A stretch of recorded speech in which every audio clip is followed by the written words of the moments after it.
All right, folks, welcome to Nino's Corner.tv. I'm going to be joined with 𝗬𝗏𝗏, author of High Stakes Treason, all about Russiagate. All about Russiagate. This is an honor to have him on. And you know what else is an honor, folks? Getting 𝗬𝗏𝗏 on with him. I'm going to have them both on just in a moment. But first, Trump signs a special document in case he's assassinated, that J.D. Vance will have full power and control. I've always thought that, if the president is assassinated, obviously the vice president would take over, but I don't know what this special document entails. So I'm going to ask 𝗬𝗏𝗏 and 𝗬𝗏𝗏 about this. Mainly, probably 𝗬𝗏𝗏 knows more a little about this. But folks, you know what else? You know what else? You know what I'm about to do right now? Noble gold, baby. That's it. Nobody has ever said, I wish I'd waited a little longer to protect my savings. So why are you?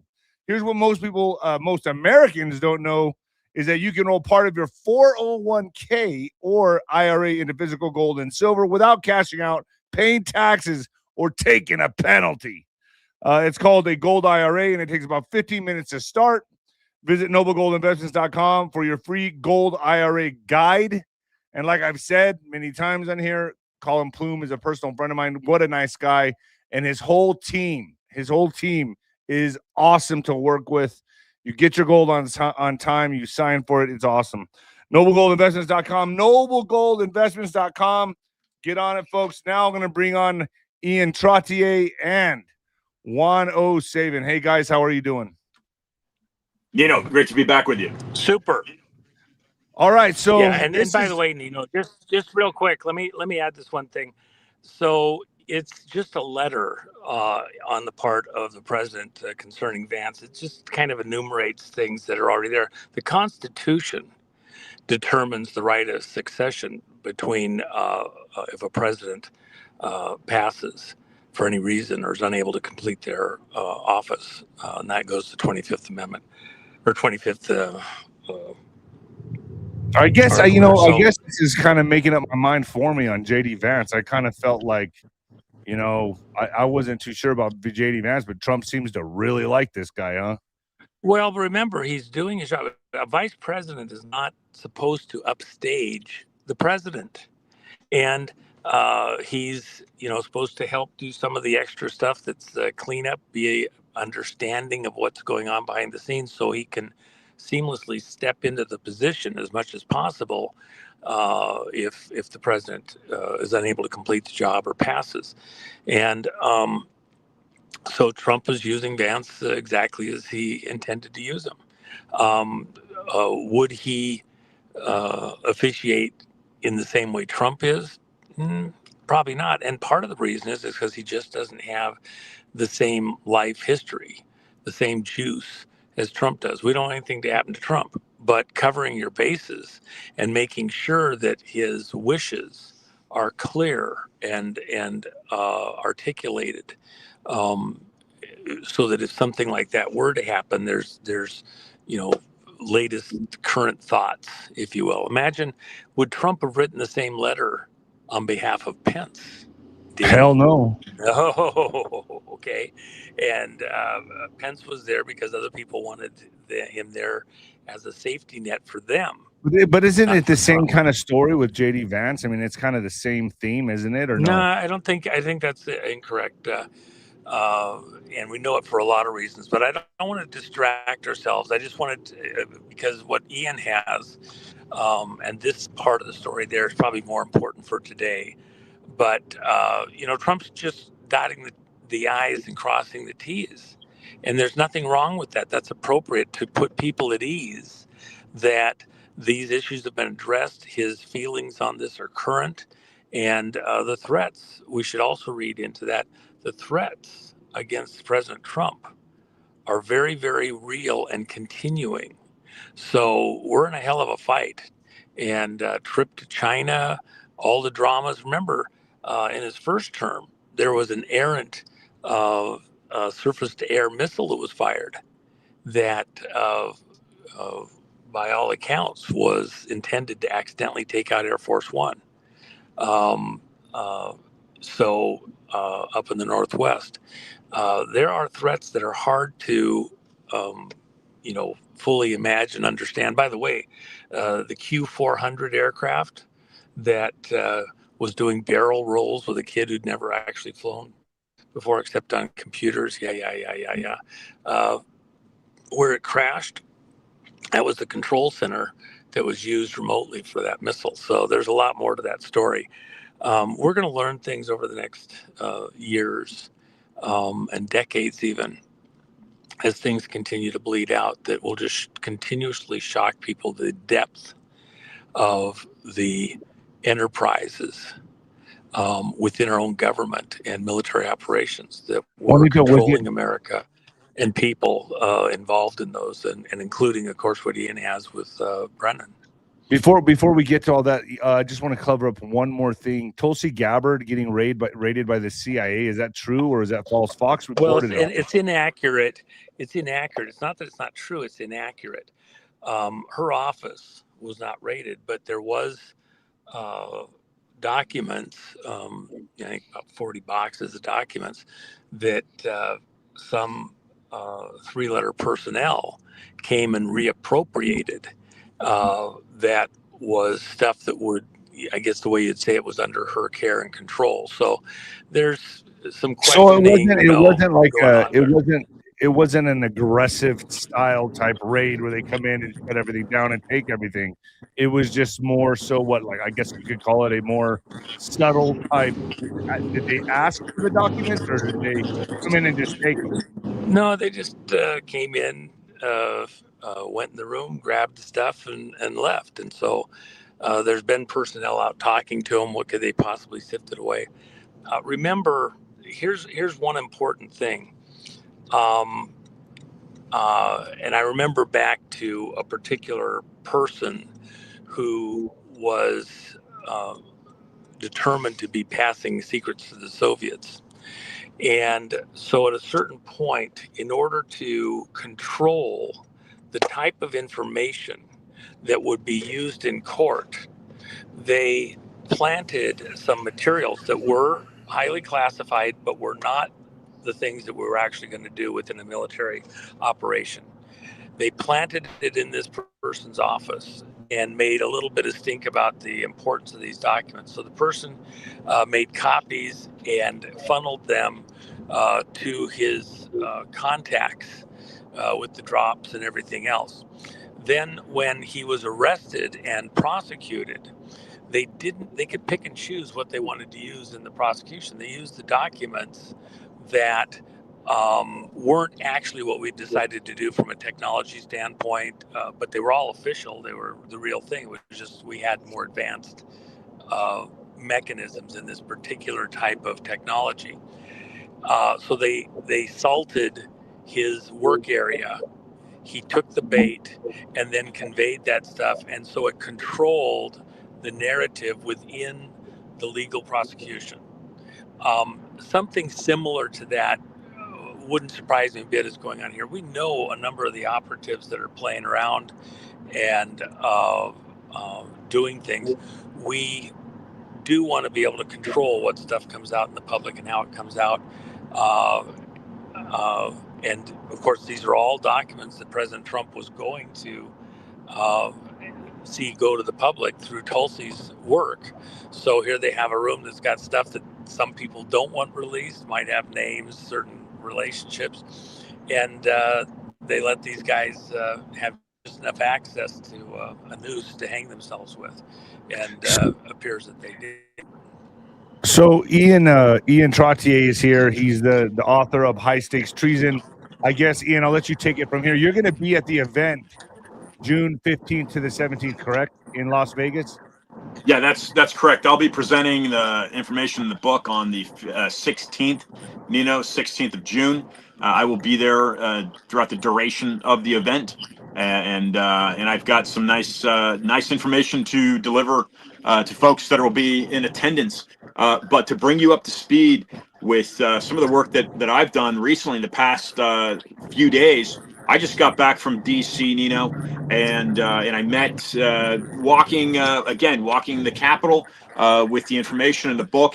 I was fortunate to actually exchange some FaceTime one-on-one with Senators Ron Johnson and Senators Rick Scott. In fact, Nino, Ron Johnson, when I showed him the book in hand, he was familiar with the book, and he said that his staffer would be reaching out to me. That individual's named Brian. This happened the day before the report last night on Jesse Watters about the, quote, raid. Looks like it wasn't a raid, but they were documents that were taken, 40 boxes from Gabbard's office for the redaction to take place.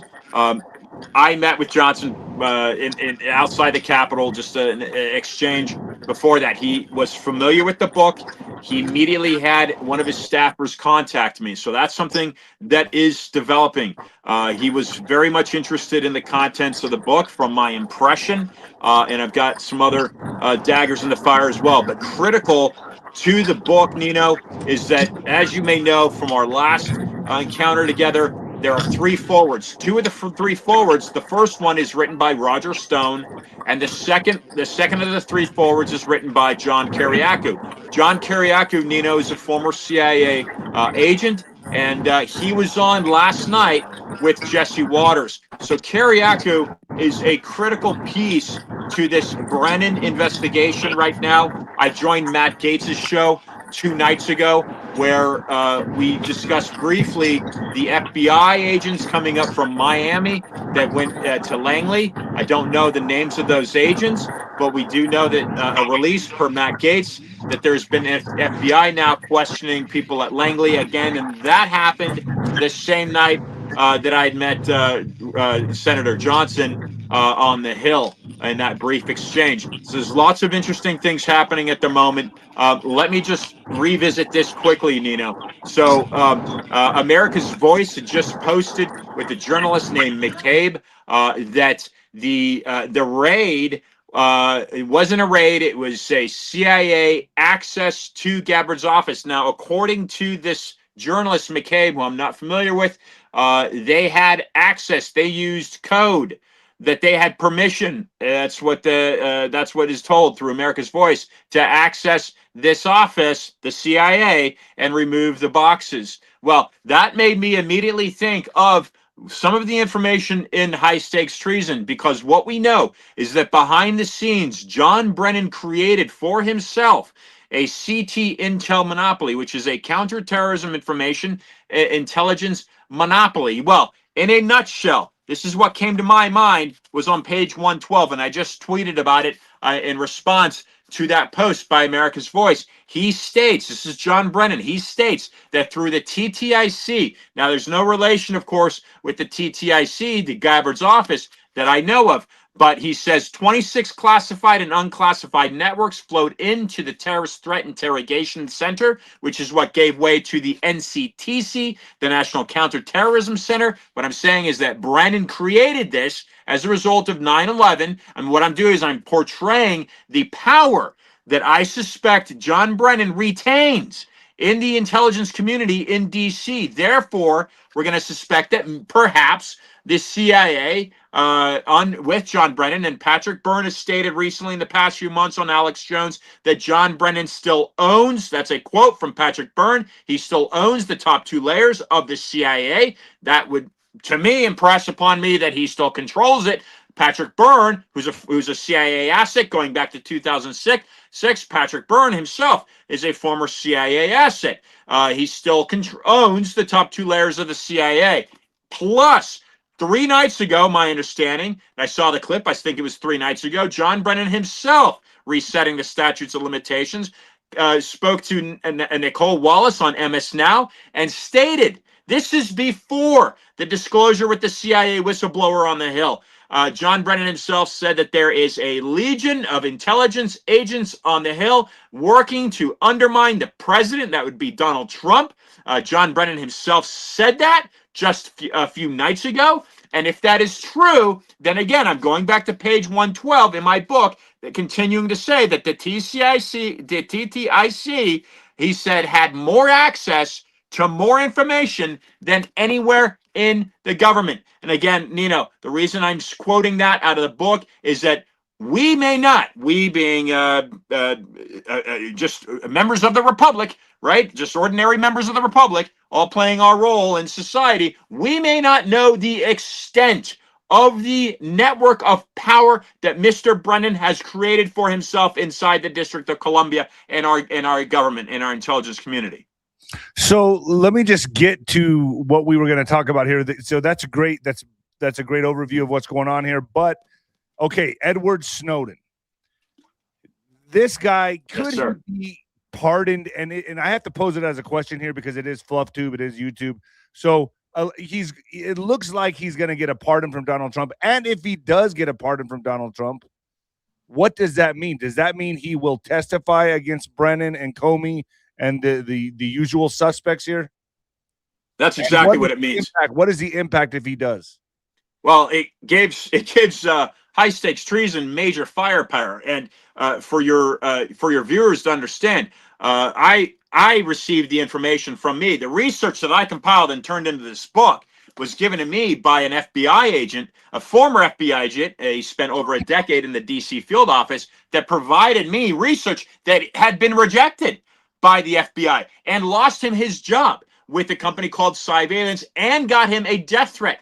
And outside of the fact that his family called him crazy, he presented that research to me. I turned it into a book. What's important is that what we know is that in 2011, just going back here, 2011, when this former member of the intelligence community at the FBI was tipped off to what John Brennan should have known and should have done to prevent and help the Norwegians prevent the Oslo bombing, that's Anders Breivik, is that 2 years after he got tipped onto what John Brennan was sequestering. That means hiding vital national intelligence. Edward Snowden proved to be true, and that would be through 𝗧𝗂𝗁𝗁. So if we were to bring Edward Snowden back into the conversation regarding John Brennan, that supports all of the allegations laid out in high stakes treason, which shows in a nutshell that John Brennan retained vital national security information. He hid it, he sequestered it so that he could benefit financially and basically sell out our country. That means he's a traitor. That's why I use the word high stakes treason, because he clearly, according to the information of the book, he clearly committed treason on this country, providing aid and comfort to an enemy during a time of war that is a global war on terror. John Brennan did it to a count of possibly 25 times listed in my book. So yes, so Edward Snowden, this is a massive new development that just came down the pipe. If Edward Snowden is pardoned and or brought in somehow to testify against the intelligence community, that would be the members of Question, John Brennan, James Clapper, Comey. This is major firepower for the Trump administration, for the constitutional republic. Let me just mention this as well, Nino, is that today I've been in communication with 𝗀𝗂𝗯𝗀𝗀. 𝗀𝗂𝗯𝗀𝗀 is mentioned in Roger Stone's forward. It is through 𝗀𝗂𝗯𝗀𝗀 that we know that a couple things, important things, not just 𝗀𝗂𝗯𝗀𝗀, but we know through 𝗀𝗂𝗯𝗀𝗀, we know that John Brennan is a convert to Islam, and not only Islam, but Wahhabism, which is the most radical and violent sect of Islam.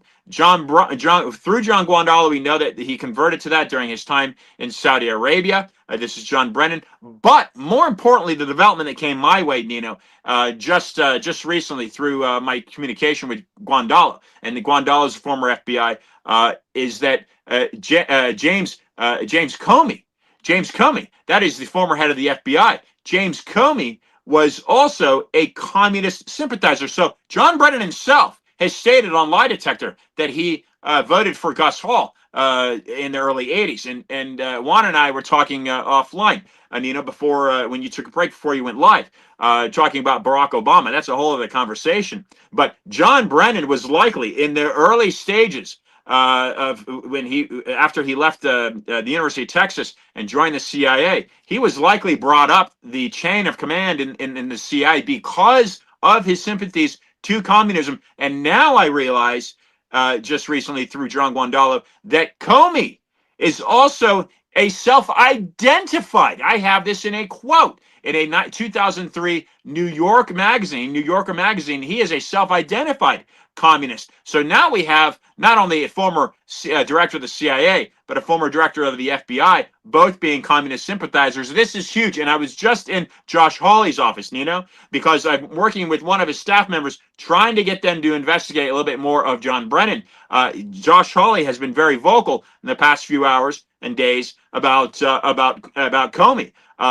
To add the Brennan angle to that fire would be huge for Senator Hawley. But we have some major concerning developments now with this what seems to be a complete conspiracy, a collusion that took place. And I have a FOIA out for this because there's no doubt that there's a skiff that has audio and video somewhere of this, Nino. A 2016, December 6th, I believe is the date of when this meeting took place in the Oval Office to collude against Donald Trump, who became a duly elected president, 2006, to keep him out of office. That's called the Russian collusion. It's a hoax. We know it's a hoax. And John Brennan drove that, orchestrated that through Cambridge University and the Steele dossier. That would be Christopher Steele. Major developments, very important for the Trump administration and our sovereignty and national security.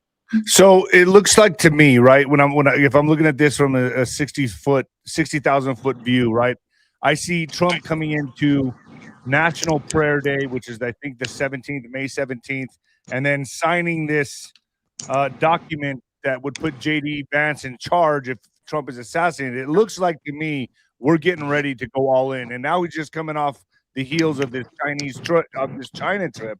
One, are we coming into the big show? I mean, is this when it begins after this National Prayer Day? I'm kind of linking it all together, putting all the pieces of the puzzle together. You know, it's Trump signing this document, the National Prayer Day, coming off his trip from China. It looks like it's go time, Juanito. Well, again, I've said this to your audience numerous times. You have to have the consent of the governed when you're doing things that are this radical. You're getting ready to arrest former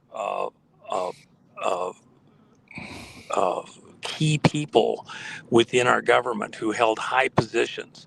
And a lot of people are going to have mixed opinions.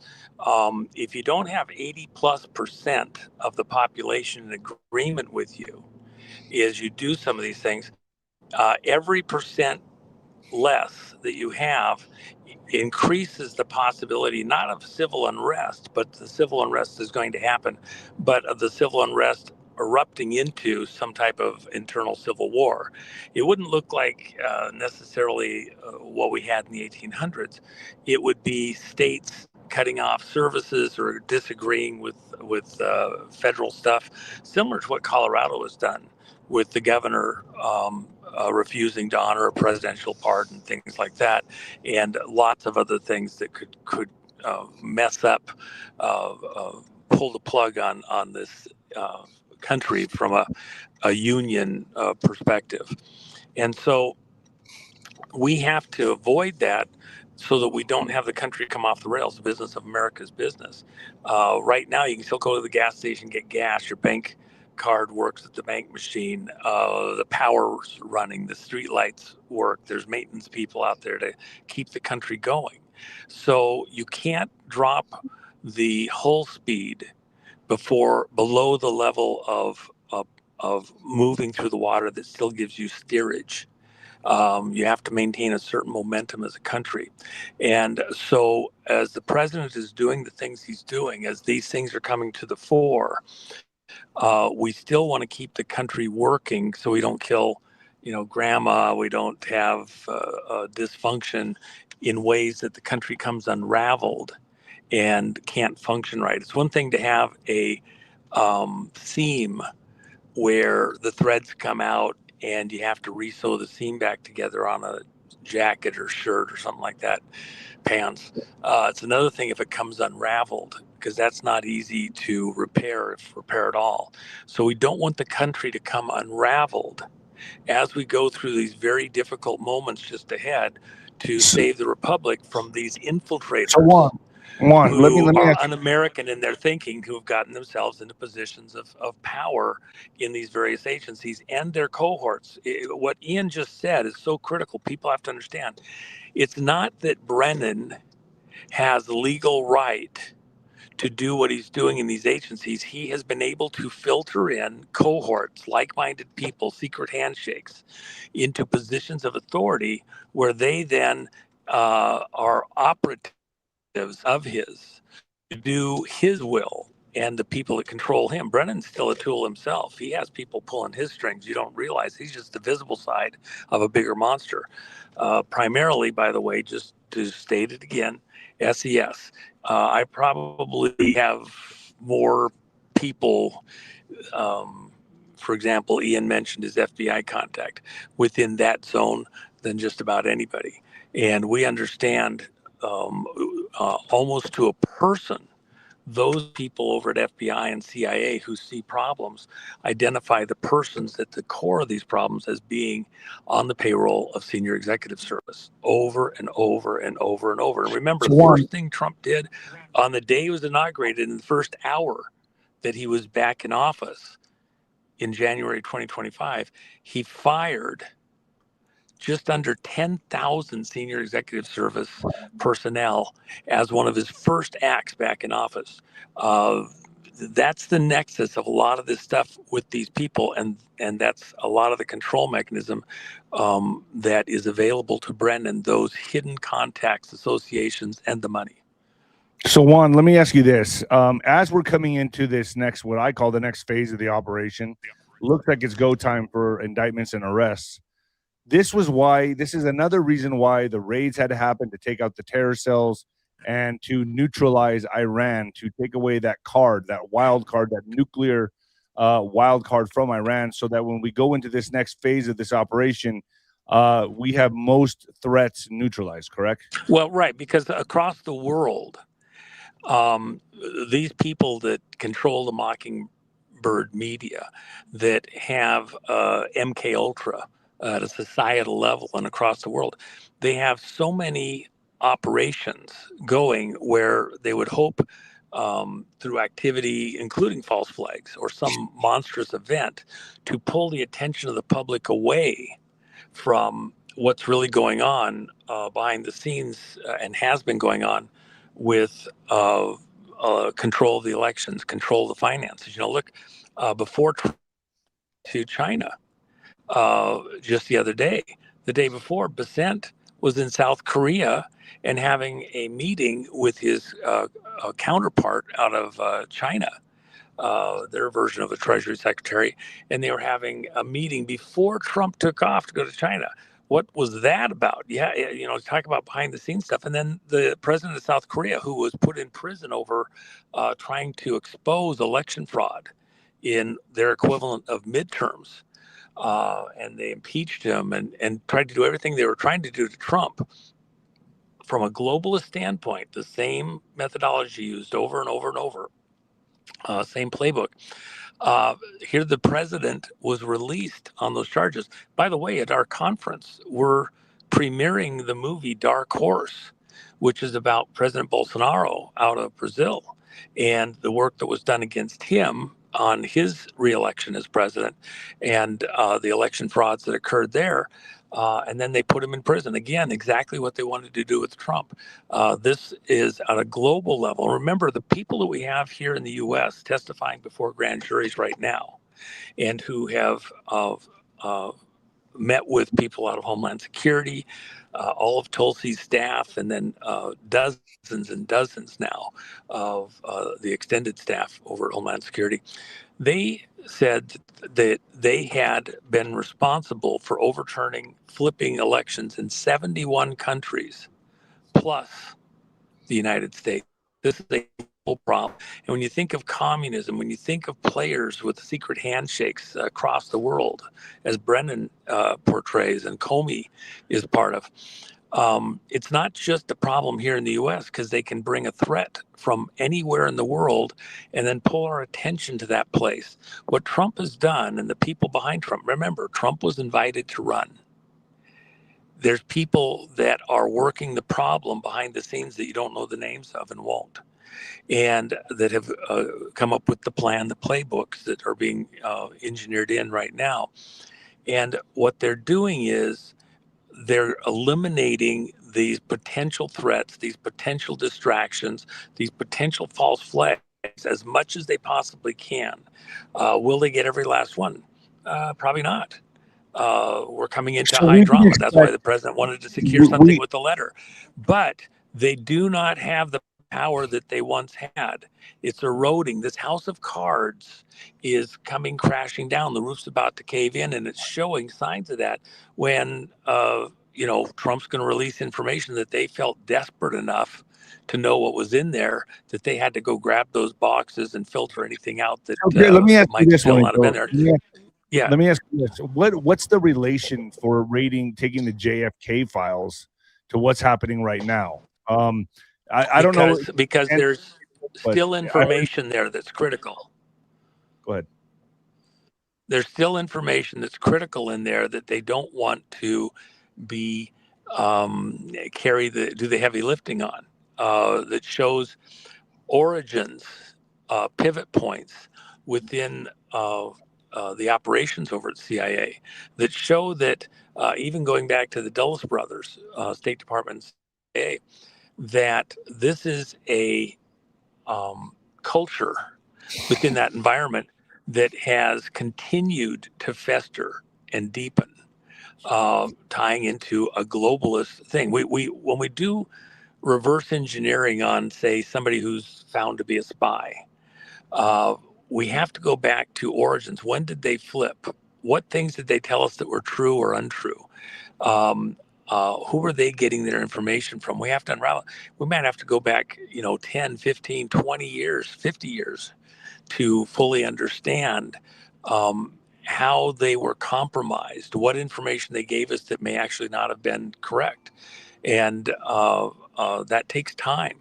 And so knowing stuff back to the Kennedy assassination and origins can affect who got into power next, who blessed somebody to get into a particular position, and what was their real role versus what we thought was going on. It's the kind of stuff that those papers may reveal that would be a thread. You pull on it, and all of a sudden out comes some monster that wasn't fully understood prior to that. Ian, you wanted to capitalize on it? Go ahead. Yeah, absolutely. So somebody I've been close to over the years is an author named Mark Shaw. He's now 80. In his latest book on 𝗀𝗃 𝗪𝗪, he's talking about Marilyn Monroe. He's shown the RFK Jr., 𝗬𝗵𝗃𝗃, was a patsy just like Lee Harvey Oswald. He's an attorney by trade. 𝗪𝗪, he proved that she was murdered. And that's contrary to the New York-based official autopsy of her being dying of barbiturate overdose. Critical here is that he has gotten into JFK Jr. I got him on the phone a number of months ago. This is back in probably September, if I recall it, whenever Paulina Luna did her first round of hearings. I got her on the phone with him on the phone. The three of us spoke recently. This is what, to give you a different angle of what Juan's talking about. You've got some major revelations that go back decades that are trying to get pushed up through the pipeline that the CIA is trying to squash. And part of that, I give you a bird's eye view of that, is where Oliver Stone comes into play, right? And so, on his take of the JFK assassination, we know that Mars was one of his main consultants in that development of that movie with Kevin Costner. But when I got Shaw on the phone with Luna, the information was from a different angle that Jefferson Morley and Oliver Stone were portraying on the Hill that day with that committee. And all of that basically fell on the backbone of what Juan just talked about. You're talking about the Dallas-approved Warren Commission, which JFK wanted to do away with. In fact, he fired Dulles. And then he gets appointed to putting together that Warren Commission. So all of that information that we've been fed right through this Mockingbird media, as Juan talks about over the decades, That means from the time that you and I and Juan were toddlers, and then you get it through Hollywood media, that sort of thing. That's just supporting one narrative that's controlling big strain media. Let me say Council on Foreign Relations, based in New York City, which is a Wall Street think tank. Well, that supports, again, the bankers involved in the various wars. Not to draw too far offline here, but Mark Shaw narrows in from a different angle on his books regarding the Dorothy Kilgallen story. And all of these things, even though this fellow yesterday, the CIA whistleblower, testifying, and he's the one that revealed that those 40 boxes were taken. Fox News, Jesse Waters used the word raid. I think Paulina Lunar used the word raid. My question is, why was the CIA given access codes to Gabbard's office? That's my question. That's what I don't understand. Exactly. Well, hold on, guys. Let me just add this. I believe it's inaccurate, and let's kind of mince this through just to be, as close to perfectly accurate as we can. To say it was 𝗀𝐶I's office, Okay. I think, and that's why Waters had to pull it back, and then calling it a raid, that's why Waters had to pull it back. It was puffed up into things that weren't completely accurate. It's not that the boxes weren't taken and appropriated and removed. It's the location. It was the location that was under her physical control, but not her office specifically. So she said, my offices weren't raided. And then it was not a raid as such. They just came in, they had, the right codes, got the stuff, and left. And again, that goes Don't we have back copies? into Doesn't she have his environment, copies? so. Is it? But Juanito, I mean, doesn't she? I mean, such important documents. Don't you have copies? Well, remember, That'd be these the are first thing I copies would do. of the originals, probably. And, yeah, in reality, these are copies of originals, but they're certified copies that are there, that have been gleaned from all the various places. So it's not like we can't find them. Again, what the CIA wanted was to make sure that maybe they sifted out a few little key things that wouldn't allow things to come out uncontrolled. What they're really concerned about isn't necessarily the direct information that's in those files, as much as if you pull on this thread, it also leads to here, to here, to here. Remember, Dorothy Kilgallen, she was killed. A number of people involved at that time were killed in very unusual ways. And so as you start to look at who might have been in proximity to some of these players, now you start to realize, there's the kill team, and they were run by this department, this group, these people at different times. So, and we still have those today. Remember when Seth Rich, 1 year after he was killed, on July 10th, there was a person who was determined by both the U.S. House and U.S. Senate to be who he said he was, and working for Justice Department in the location that he said he was working at.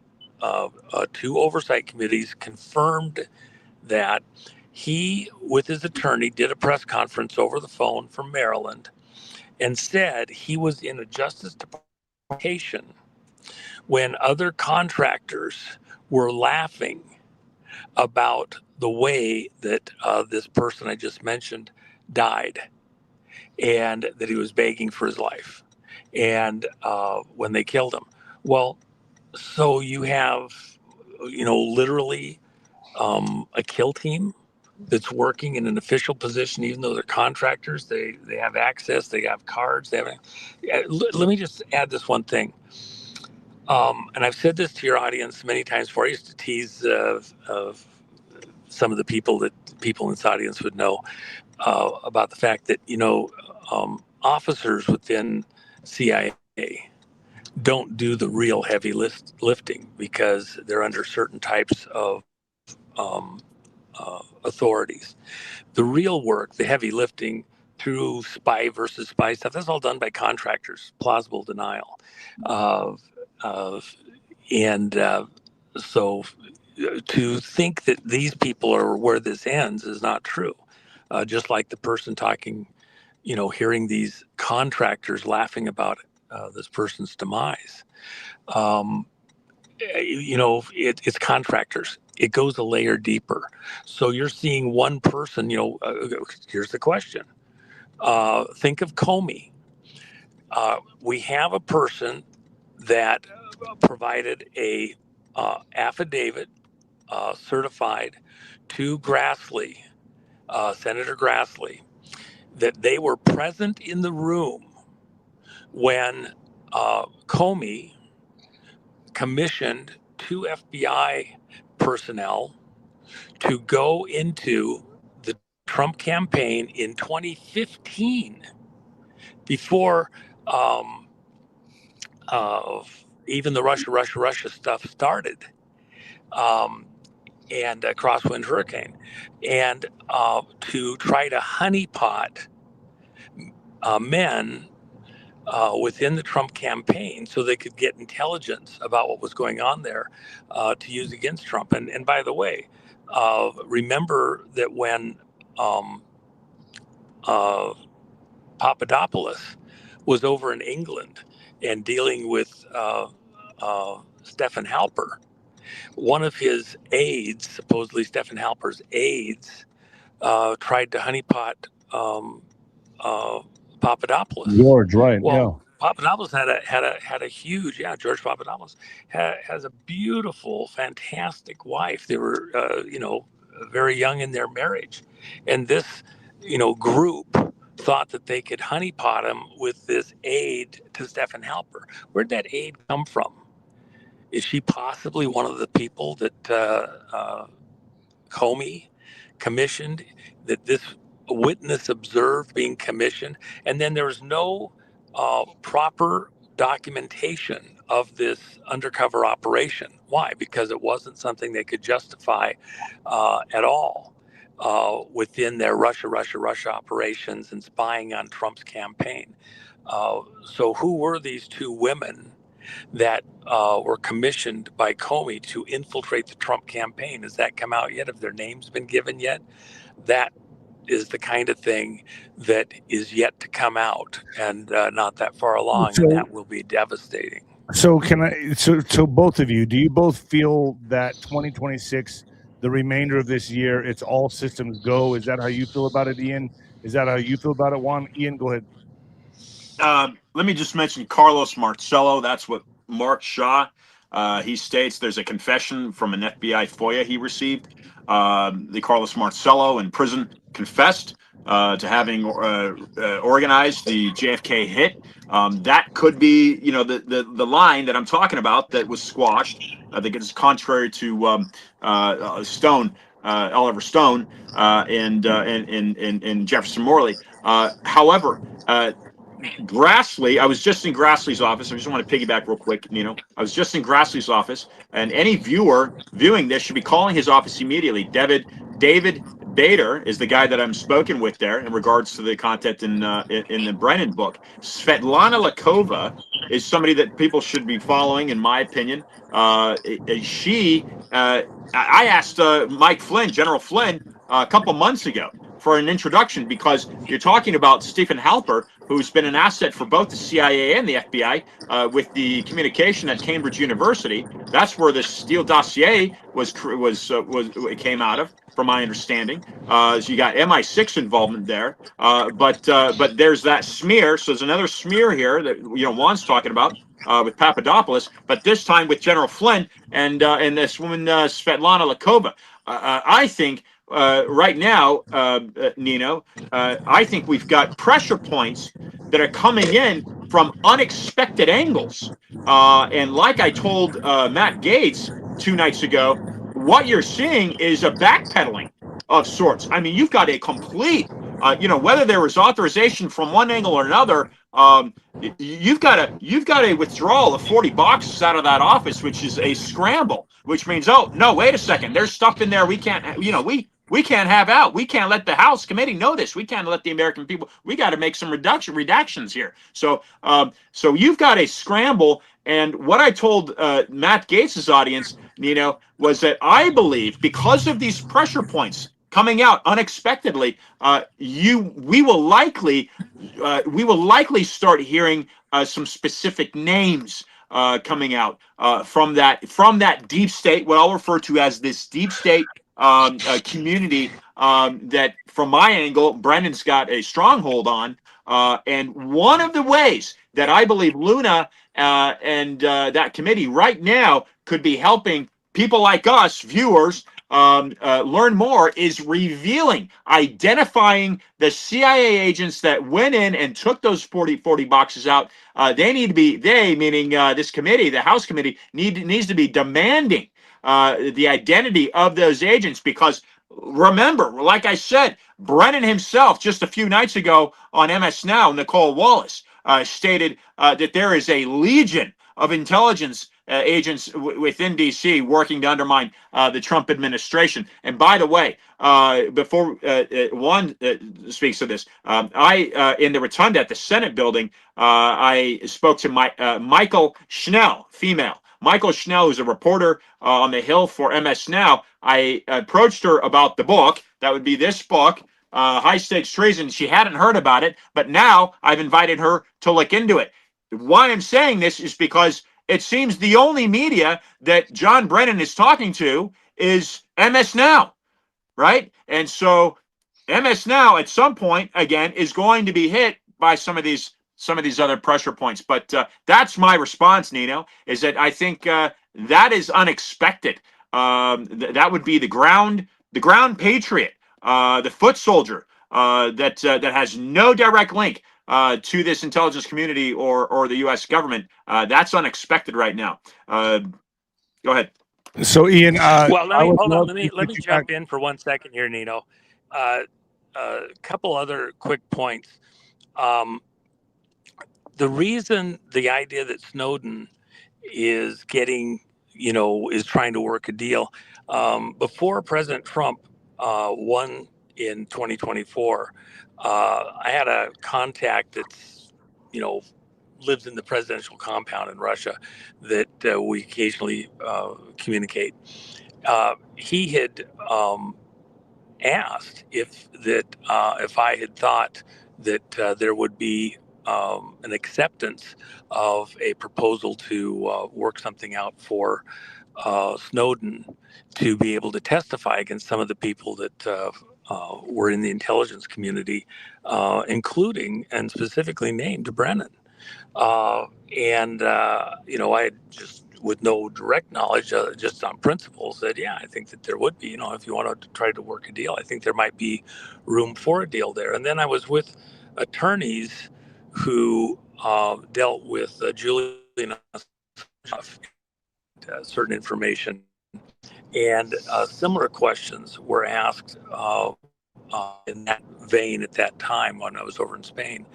And so there is a desire on some of these people's part to present information concerning people into the intelligence community, including and specifically, not limited to, but Brennan precisely. Remember, the way the intelligence agencies are run by these globalistas are a tag team operation. The globalist groups, CFR, Council on Foreign Relations, various other, secret handshake groups that are out there. You can name 20 of them: Atlantic Councils, Club of Rome, etc. They work together and coordinate together on their globalist ambitions, and so it's a tag team operation. You think you're only dealing with people over at CIA? No, you're dealing with a whole group of people that are working together against the interests of the American people. People and people across the world. It's so much bigger than most people understand or to understand or. Juanito, so you're breaking up a little bit, but Ian, could I get you on Nino'sCorner.tv to talk more about this in the coming weeks as this starts unfolding? I would love to have you on the show along with Juanito, like we just did right now, and really go into depth on this, because I got a feeling this is going to blow wide open. And not only that, I think the deep state moves are coming. And I think that's why this National Prayer Day, that's why Trump signed that document for, just in case he's assassinated. I got a feeling this is about to get really, really bumpy. Yeah, I'm absolutely available. More than happy to join Nino, join you, Nino. And I would agree with you that things are certainly heating up. And the weak link, from my vantage point, would be John Owen Brennan. He's left a paper trail. It's clear. It's right here. It's a paper trail. So that's going to expose this syndicate. This what Juan's talking about. This global syndicate that the U.S. intelligence agencies are essentially being manipulated by. Much broader, bigger than people realize. Let me ask you both this. What do you think is the deal with Obama going to the UK, then going to Canada, taking these secret meetings? Is he running, trying to find a place to hide? What's going on with this? Is he plotting something?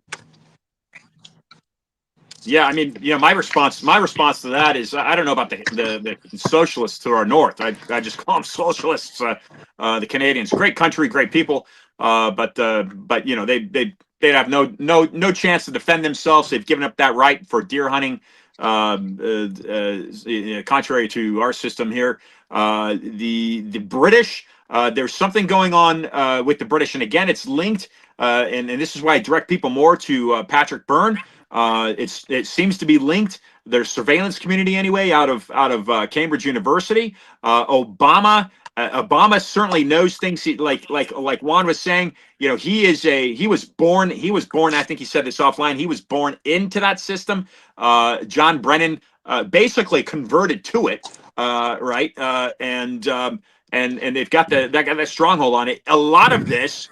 A global community that Juan is talking about, that runs right out of London and the system that controls their monarchy. Because let's not forget, and I mentioned this with Michael Jaco, Nino, a couple weeks ago, but I think your viewers were probably fairly well aware of this. The City of London controls that monarchy. And that is what I think a lot of us who are very vocal on the ground level here in the States are saying with our Federal Reserve System, is that it's created in a very, very similar way to how they're strongholding that the Swiss banks are strongholding the British monarchy. But that would be my answer. That intelligence community, that international network, is very, very much tied to the backbone of how their economy operates globally. But not to get too far stretched. That's my thought. All right, and Juanito, I have one more question for you. Yeah. Laura Loomer is attacking 𝗀𝗄𝗏 𝗏𝗏, saying she's a traitor. Well, who's getting her intel from? Who's paying her bills? Who's doing stuff behind the scenes with her? Who's she beholden to? Yeah. Say it one more time. Is she kind of like a necessary evil that Trump needs to deal with right now? Because Trump really backs her. Trump has no. He's gone after her a couple of times here recently. He did have her in Air Force One, but she's somebody else's tool in there. And the only thing I'd say in that regard, Nino,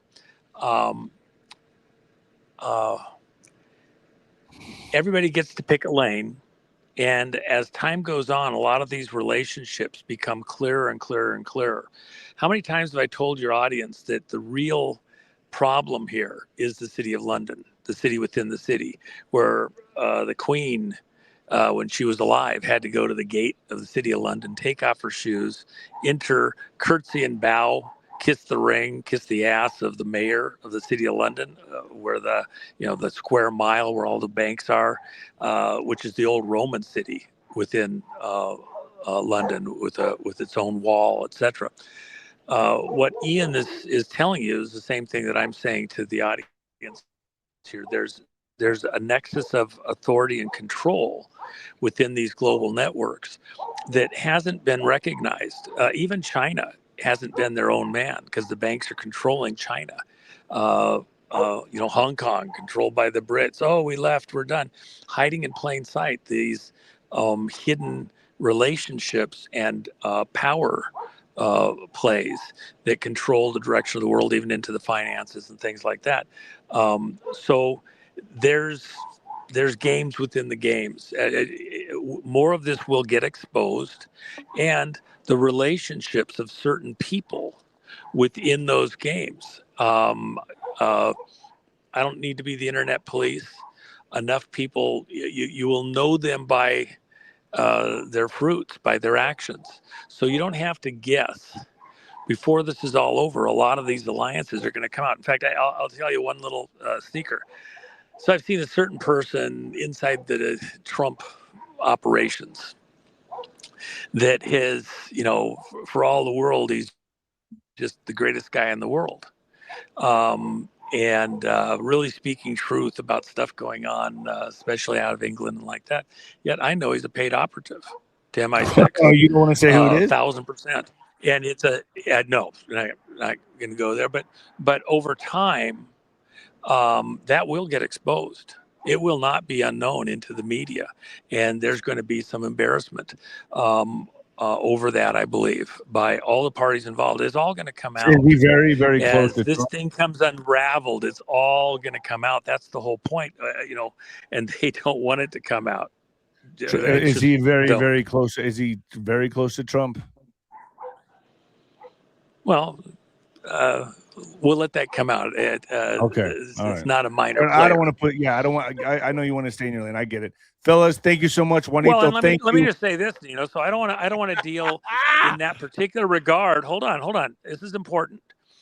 There's going to be plenty of efforts to slime and besmirch everybody. But some of that's not going to stick because the truth's going to come out. Who was related to who and how's it going? I use this as an example.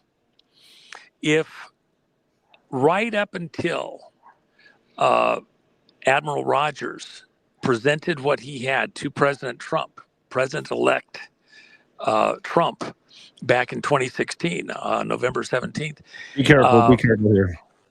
If he had not gotten into that office and shown Trump that he was being, with paperwork showing the exact listening in on him, you would have thought he was a bad guy. He got to the head of NSA, and not an easy thing to do. Arguably the most powerful position, second to the presidency on the planet, the biggest intelligence gathering agency on the planet.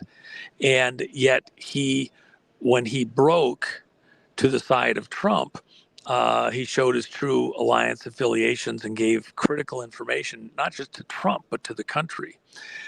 He had to play the game all the way along. There's other people that have had to play the game, and even actions. You could argue maybe that a Brennan or a Comey or other people were in some kind of a deep cover operation to expose some of the other players, and they tell stuff. Well, it'll come out, and they won't have been who they would like you to believe, pure as the wind-driven snow. That's what this moment in time is about. Everybody gets to kind of get revealed for who they really, truly are. And even within your listenership, Nino, a lot of people that are a little bit too ready to dump Trump at the drop of a hat, as things come out more and more and more, it'll be harder and harder to side with the crews that, say that Trump has somehow lost his way or whatever. We're doing just fine. Trump's said that he will never betray us. He will never abandon us or go some other direction. I think he's telling the truth. And but some of this stuff isn't clear quite yet. The fog is lifting. Juanito, thank you for joining me. Ian, thank you for joining me. Ian, I'll be in close contact with you. Let's line up another show for .tv. Nino Corner. And by the way, and I hope other hosts will get Ian on, because Ian is doing the Lord's work. He's got and his book's fantastic. Go get it. I mean, and I'm so thankful, Ian. I look forward to seeing you there mid-June. You want to hear Ian in person? We still got some room. And Dark Horse, the new 𝗬𝗂𝗶𝗹𝗶 movie, if you like Sound of Well, Freedom. I have one You love question. Dark Horse. It's right there. Yeah. I have yeah. a question. Are you guys, since we're all going to be in Vegas, are we going to play some roulette? Some Well, blackjack roulette? Yeah, Are we going to gamble a little bit? Well, I won't do it during the conference, and I'll be tied up the day before. But maybe after we can decompress. And Well, you know me, 𝗬𝗏𝗧. I pop you in and out, but we are going to go get Italian food, right? We're going to go get some Italian food. Oh yeah, yeah. Love that. We'll get out there and enjoy it. I love my certain things that I love about a certain place. So, yeah. All right. And by the way, anybody that hasn't seen it yet, go over and Tina Peters. I've got a coin over at allpatriots at 𝗀𝗃𝗏.com. That's not trinket by design, because how are we going to remember this period of time decades from now when the kids are trying to understand what happened here? Some things will fade away, other things will be kept. That's why we do it with silver. It'll be kept. And who's this person? What was their role? Tina Peters, front and center. Her work, her dedication, and the time in prison totally unjustly. We're in prayer. I hope that we're going to get her out end of the month, and based on what Tickton told Trump and this moment with these disclosures of foreign interference. And if so, one way or another, whether we have to remote her in because she's going to work on getting her health, or we get her there in person, I hope to have her at that conference free indeed. So love you, and I hope people put you on every show out here in the Patriot community to understand what your message is. And I look forward to seeing you in Vegas. Yeah, this was a stellar show. I'll see you both in Vegas. God bless both you, Ian and Juanito. Thank you for joining me. God bless you guys. Yeah. All right, folks, that was that. So I think that was a pretty stellar show. Ian Trottier and 𝗀𝗏𝗃𝗏 brought the heat. I'll be back here tomorrow, 9:30 a.m. Mountain Standard Time. I believe SG Anon is joining me tomorrow for the morning show, so we'll get his perspective on everything. We'll get his perspective on Tulsi Gabbard. We'll get his perspective on Trump's China trip. Folks, I do a lot of work formulating and coordinating these shows. I hope you appreciate it. I do see your super chats, but let me just be clear here on the super chats. I haven't figured out Alex is not with me today, so the super chats, I don't know how to bring them up by myself. So I'm sorry. When Alex is with me tomorrow, I'll try to read through the super chats and be fair to everybody. I'm sorry I missed him. I'm not able to do that myself. I don't know how to do it. Hey, I'm very sorry, you got to kind of excuse me, But anyway, folks, love all of you. Thank you for joining me. I'm signing off. I'll see you tomorrow, 9:30 a.m. Mountain Standard Time, right here. Oh, and Nino'sCorner.tv. I still got it going. Live forever. One payment. You live forever. I'm going to have phenomenal guests on 𝗀𝗏𝗃𝗏. You'll just see way more of this on Nino'sCorner.tv. And I have a show going up tonight. Now, this is crazy. This is Katie Asher. Her son, autistic son, is injured from this. You see me pointing to my shoulder, right? He suffered an injury from that, and he's autistic. And his whole life, he was severely autistic. Anyway, he's a supernatural phenom. This kid sees heaven, hears God, and also can hear thoughts of people. This is absolutely a phenomenal show. And the book she wrote is called The Book of Heaven. It's on Amazon. I'm putting that on Nino'sCorner.tv right now. I suggest you don't miss it. I choked up like 4 or 5 times on the podcast. I mean, it's one of the most beautiful podcasts I've ever done. Please go to Nino'sCorner.tv right now and watch that. If you're a subscriber, you won't regret it. It's an amazing story about her son that can hear God, speak to God, hear thoughts, and it's phenomenal. It's a phenomenal podcast. I'm very proud of it. All right, folks, I'm out of here. God bless you.